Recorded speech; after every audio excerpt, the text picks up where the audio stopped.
बिस्मिल्लाहिर्रहमानिर्रहीम। अस्सलाम वालेकुम। सेकंड ईयर नज़्म और कलामी मौजू के बारे में ख़यालात टॉपिक ज़ेर बहस था। आज हम उसके आखिरी पैराग्राफ की रीडिंग मुकम्मल करेंगे। इल्मे मौसीकी का लुत्फ़ और गुलज़ार बूकलमू ऐसा बाग जिसमें रंगारंग फूल बकसरत खिले हुए हों की कैफियत ज़ाहिर है कि बयान से बाहर है, लेकिन जो लोग बेनाई से महरूम या कानों से माजूर हैं वो बेचारे उनके लुत्फ़ों से बहरायाब नहीं हो सकते, फ़ायदा नहीं उठा सकते, मुस्तफ़ीद नहीं हो सकते।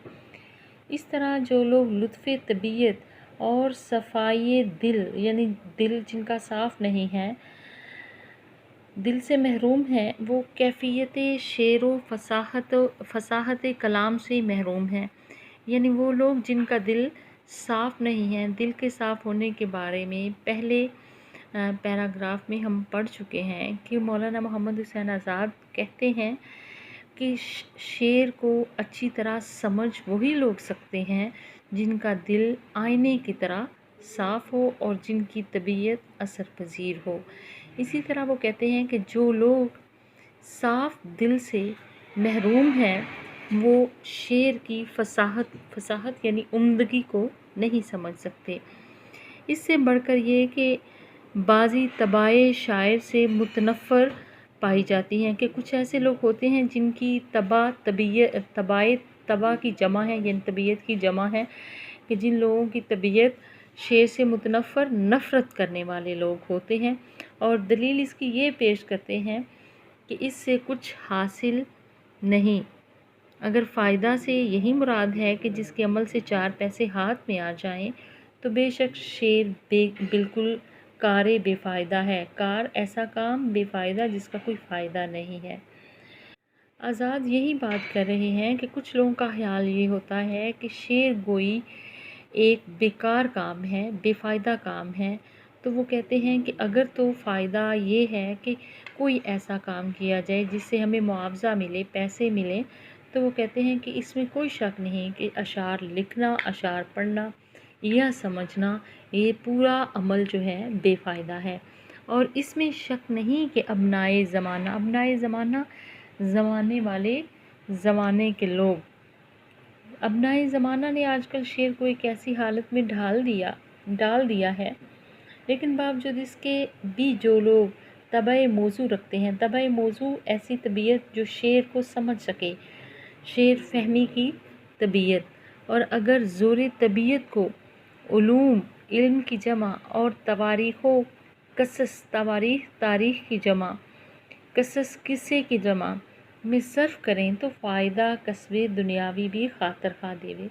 वो बताते हैं कि इसके अलावा वो लोग जो तख्लीकी सलाहियतों के मालिक हैं, अगर वो इल्म हासिल करने, तारीख़ लिखने, कुतब लिखने या किस्से लिखने में अपनी तख्लीकी सलाहियतों को बरूए कार लाते हैं, तो उनको दुनिया में हातरहा फ़ायदा मिलेगा। क्योंकि पहले के ज़माना में जब तवारीख़ लिखी जाती थी तो बादशाह अपने दरबार में तवारीख़ लिखने वाले मुसन्नफ़ीन को नवाजते थे अनामो कराम से। इससे बढ़कर ये कि अक्सर अशख़ास अलल अमूम आम तौर पर फ़न शेर को गुमराही ख्याल करते हैं और फ़िल हकीकत हाल ऐसा ही है। लेकिन जो लोग सरे माना और असले सुहन को पहुँचे हुए हैं, सरे माना मतलब का राज, माना का राज, असले सुहन शेर की असल, वो जानते हैं कि अगर फ़न शेर को गुमराही के सना हब्स तबीयत से सन्नत को बुरी तरह काम में लाए। आज़ाद लिखते हैं कि सन्ना यानी कारीगर अगर हब्स तबीयत अपनी तबीयत की खबासत की बिना पर किसी सन्नत को बुरी तरह काम में लाते हैं, तो वो कहते हैं इसमें असल जो हुनर है, असल जो फ़न है, उस पर इल्ज़ाम नहीं आ सकता। क्योंकि हर कवाफ़ी और रदीफ़ का पाबंद शेर उम्दा शेर नहीं कहला सकता और हर शायर अज़ीम शायर नहीं हो सकता। लिखते हैं शैतान ने मौल्लम मलकूत फरिश्तों का उस्ताद होकर गुमराही अख्तियार की, बस उसके लिए हरगिज़ इल्म को ज़लालत नहीं कह सकते। ज़लालत गुमराही। मसाइल अहले फ़लसफ़ा व हिकमत जिनसे अहले हदायत सबूत ज़ात बारी और तस्दीक़ वहदत इलाही करते हैं, इसी से अहले ज़लालत दहरो अलहाद पर इस्तदलाल करते हैं। अहले ज़लालत वो लोग होते हैं जो गुमराह होते हैं, गुमराही में पड़े हुए होते हैं। दहर ज़माने को कहा जाता है और अलहाद वो होता है जो सीधे राह से हट जाते हैं, जो दीन से फिर जाते हैं। वो कहते हैं इस्तदलाल करते हैं, दलीलें देना, दलीलें लाना। बस जिस तरह से उनकी ज़लालत से, उनकी गुमराही से फ़लसफ़ा और हिकमत पर इल्ज़ाम नहीं आ सकता, इसी तरह शायरों की बदज़बानी और बदख्याली से शेर भी तोहमत कुफ्र से बदनाम नहीं हो सकता।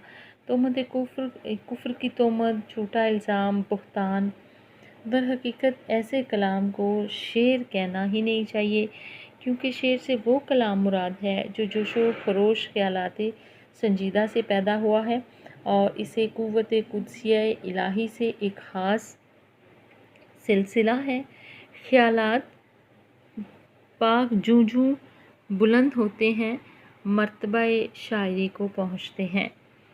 जिस पैराग्राफ की रीडिंग की गई है, इसमें मौलाना मोहम्मद हुसैन आज़ाद बताते हैं कि जिस तरह मौसीकी का लुत्फ़ बहरे लोग नहीं उठा सकते, इसी तरह बाग की खूबसूरती या बाग के अंदर मुख्तलिफ़ रंगों के कसरत से खिले हुए फूलों से अंधे लोग मुस्तफ़ीद नहीं हो सकते, महजूज़ नहीं हो सकते। वो कहते हैं जो लोग लुत्फ़ तबीयत और दिल की सफाई से महरूम हैं, वो भी शेर की फसाहत का मज़ा नहीं ले सकते। वो कहते हैं हद तो ये है कि कुछ लोग ऐसे भी हमारे यहाँ पाए जाते हैं जिनकी तबीयत में शेर से नफ़रत पाई जाती है, और वो इसकी वजह ये बताते हैं कि वो कहते हैं कि ये एक बेफ़ायदा काम है। उनके नज़दीक फ़ायदे वाला काम वो है जिसमें 4 पैसे हाथ आ जाएं। वो कहते हैं अगर पैसे कमाना ही फ़ायदे वाला काम है तो ये बात जान ले कि शेर वाक़तन एक बेफ़ायदा काम है। मज़ीद वो बयान करते हैं कि कुछ लोग ऐसे हैं कि जो फ़न शेर को गुमराही ख्याल करते हैं, और दलील जो वो पेश करते हैं वो ये है कि वो कहते हैं कि शायर जो अबनाए ज़माना है, यानी अहद हाज़िर के जो शायर हैं, उनको वो बतौर दलील पेश करते हैं गुमराही के तनाजुर में। मोहम्मद हुसैन आज़ाद कहते हैं कि एक कारीगर अगर अपनी तबीयत की हबासत की वजह से किसी सन्नत को, किसी काम को, हुनर को बुरे काम में लाता है, तो इसमें असल फ़न पर इल्ज़ाम नहीं आ सकता। वो इसके हवाले से ये दलील पेश करते हैं कि शैतान फरिश्तों का उस्ताद था, लेकिन फिर भी उसने गुमराही अख्तियार की, तो हम इसके लिए इल्म को दोष नहीं दे सकते। इसी तरह वो कहते हैं फ़लसफ़ा और हिकमत के जो मसाइल हैं जिनसे अल्लाह ताला की हस्ती का असबात होता है, उसकी वहदानियत की तस्दीक होती है, वो कहते हैं उन्हीं से गुमराह लोग अपनी दहरियत और इल्हाद की दलीलें लाते हैं। शायरों की बदख्याली और बदज़ुबानी के बायस शेर को मज़मूम करार नहीं दिया जा सकता। मज़ीद लिखते हैं इब्तिदा में शेरगोई हुक्मा हकीम की जमा और उलमाए मुतबहर बड़े बड़े आलिम के कमालात में शुमार होती थी। वो कहते हैं शुरू में अशार वो लोग लिखते थे जो दाना थे या जो बहुत बड़े बड़े आलिम होते थे, और इन तसानीफ़ में और हाल की तसानीफ़ में फ़र्क भी ज़मीन व आसमान का है। अलबत्ता फ़साहत व बलागत अब ज़्यादा है, मगर ख़यालात ख़राब हो गए। सबब इसका सलातीन व हुक्काम असर की कबाहत है। सलातीन सुल्तान की जमा मुराद बादशाह, हुक्काम भी साहब इक़्तिदार लोग, हुक्काम असर अपने अहद के लोग, हुक्मरान। उनकी गलती है कि उन्होंने जिन जिन चीज़ों की कदरदानी की, लोग उसमें तरक्की करते गए, वरना इसी नज़्म शेर में शोराए अहले कमाल ने बड़ी बड़ी किताबें लिखी। یعنی شاعری میں اگر سلاطین کی وہ بات کر رہے ہیں تو پہلے شعراء درباروں سے وابستہ ہوتے تھے، ان کو وظائف اور انعامات سے نوازا جاتا تھا۔ وہ یا تو بادشاہوں کی تاریخ لکھا کرتے تھے یا پھر قصائد لکھا کرتے تھے، تو قصائد سے بھی ان کا مقصد انعام اور وظائف حاصل کرنا ہوتا تھا۔ یہ چیزیں وہ ہیں جو شاعری جیسی صنف سخن کو یا اس فن کو اس کے اصل مقصد سے دور لے جاتے ہیں، جہاں پہ پھر لفظوں کی مرصع سازی اور خوشامد جیسے جذبات پروان چڑھتے ہیں۔ مزید لکھتے ہیں کہ اس سارے کام کی وجہ سے جن کی بنا فقط پند و اندرس پر ہے، اندرس وصیت، پند نصیحت، فقط صرف، یعنی اس کی بنیاد صرف کیا ہے؟ نصیحت اور وصیت پر ہے، اور ان سے ہدایت ظاہر و باطن کی حاصل ہوتی ہے۔ چنانچہ بعض کلام سعدی شیخ سعدی کا کلام ہے۔ سعدی کا اصل نام مصلح الدین بن عبداللہ تھا اور سعدی ان کا تخلص ہے۔ انہوں نے گلستان و بوستان کتاب لکھی۔ پھر ہے مولوی روم، مولانا روم ہیں، یہ مولانا جلال الدین رومی پورا نام ہے، جنہوں نے فارسی کی مشہور زمانہ مثنوی لکھی۔ حکیم سنائی، ان کا پورا نام حکیم مجدود سنائی ہے، یہ بھی تصوف اور حکمت کی شاعری میں ایک بلند مقام رکھتے تھے۔ اس کے علاوہ ان کی ایک کتاب ہے حدیقہ کے نام سے، جو بہت مشہور تھی اپنے دور کی کتاب۔ سنائی کے علاوہ وہ کہتے ہیں حکیم ناصر۔ حکیم ناصر جو تھے یہ ناصر خسرو ہیں، جو اپنے زمانے کے حکیم بھی تھے اور شاعر بھی تھے اور بلخ کے رہنے والے تھے۔ اسی قبیل سے ہیں، گروہ سے ہیں، قسم سے ہیں۔